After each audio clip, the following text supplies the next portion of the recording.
Praise the Lord. நல்ல ஒரு நாளை ஆண்டு கொடுத்தக்காய் நாம் ஸ்தோத்திரம் செய்வோம். இந்த கால நேரத்தில் ஆவியானவர் நம்மோடு பேசுகிற வேத பகுதி 2 கொரிந்தி 5ஆம் அதிகாரம் 5ஆம் வசனம். 2 Corinthians chapter 5 verse 5. இதற்கு நம்மை ஆயத்தப்படுத்துகிறவர் தேவனே, ஆவி என்றும் அச்சாரத்தை நமக்கு தந்தவரும் அவரே. ஆவி என்கிற அச்சாரத்தை நம்மளுக்கு கொடுத்திருக்கிறது.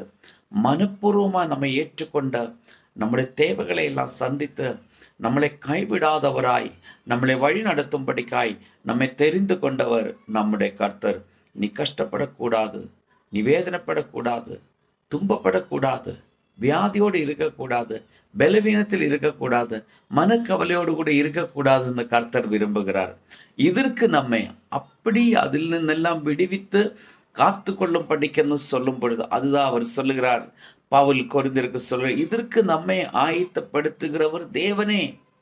எல்லா சூழ்நிலை, எல்லா பாவ வழிகளிலிருந்து நம்மளை மீட்டுக்கொண்டு, எல்லா நெருக்கங்களிலிருந்து, வறுமையிலிருந்து, பத்தாக்குறை நம்மளை மீட்டுக்கொண்டு நடத்த அவரால் தான் முடியும். அதுக்கு ஆவி என்கிற அச்சாரத்தை நம்மளுக்கு கொடுத்திருக்கிறார். அந்த ஆவியின் வல்லமையை பெற்றுக்கொள்ள நாம் ஆயத்தமாகும்.